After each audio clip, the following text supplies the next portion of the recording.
আজকের রেসিপি কাঁচা আমের বার্মিজ আচার। লাস্টে যখন কক্সবাজারে গিয়েছিলাম এই বার্মিজ আচারটা অনেকগুলো কিনে এনেছি, আর তখন থেকে অপেক্ষা করছি কবে আমের সিজন আসবে আর এই বার্মিজ আচারটা বানাবো।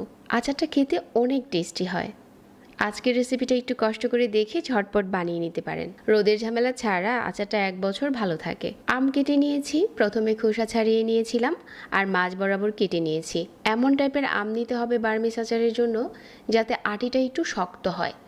তারপর হচ্ছে এরকম করে স্লাইস করে নিতে হবে। স্লাইসগুলো কিন্তু খুব বেশি পাতলা হবে না। স্কিনে যেরকম দেখতে পাচ্ছেন আমি যেভাবে করে কেটে নিচ্ছি এরকম করে স্লাইসগুলো করে নিতে হবে।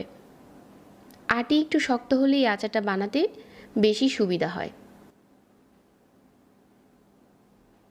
তো এখন হচ্ছে আমের স্লাইসগুলো করে নেওয়া হয়ে গেছে। 1 কাপ চিনি দিয়ে দিচ্ছি। আমার এখানে আম ছিল প্রায় 1 কেজির মতো। সাথে 2 চা চামচ দিয়ে দিচ্ছি সিরকা। এখন এই চিনির সাথে আমের টুকরোগুলো ভালো করে নেড়েচেড়ে মিশিয়ে নিচ্ছি আর রেস্টে দিয়ে দিচ্ছি 1 ঘন্টার জন্য। এই 1 ঘন্টায় কিন্তু চিনিটা পুরোপুরি গলে যাবে। এখন চিনিটা এরকম গলে গেছে আর অনেকটা পানি উঠেছে। এখানে এক্সট্রা পানি দিয়ে আচারটা বানানো যাবে না। চিনি থেকে যে পানিটা উঠেছে এটা সহ হচ্ছে আমি প্যানে দিয়ে দিলাম। একটু নেড়েচেড়ে এই প্যানটাকে নিয়ে চুলাতে বসিয়ে দিচ্ছি। মাঝারি আঁচে জাল করে নিতে হবে। যখন দেখা যাবে যে এরকম ফুটতে শুরু করেছে ওই পর্যায়ে চুলার আঁচ কমিয়ে দিতে হবে আর মাঝে মাঝে হালকা হাতে নেড়ে দিতে হবে।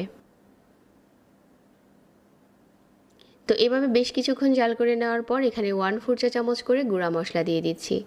মরিচের গুঁড়া আর হচ্ছে হলুদের গুঁড়া। এটা খুব বেশি ঝালের কাজ করবে না, যাতে দারুণ একটা কালার আসে। মরিচ আর হলুদটা খুব ভালো করে মিশিয়ে নিচ্ছি। এখন দিয়ে দিচ্ছি 1/2 চা চামচ লবণ। আর এই আচারের জন্য একটা স্পেশাল মশলা বানিয়ে নিচ্ছি।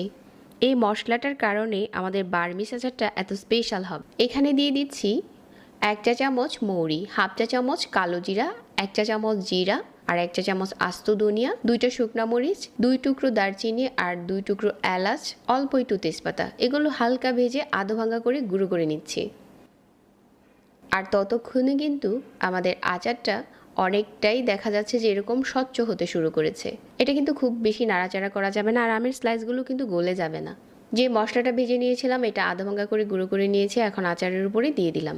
দিয়ে আরও কিছুটা টানিয়ে নিচ্ছি।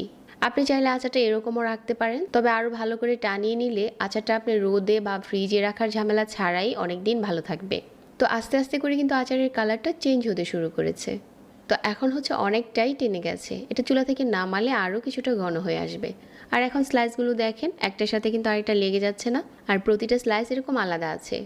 আমের বার্মিজ আচার এভাবেই বানাতে হয়। চুলা থেকে নামানোর পর ঠান্ডা করে যে কোনো কাচের বয়মে ভরে রেখে দিলে 1 বছরের মতো ভালো থাকবে।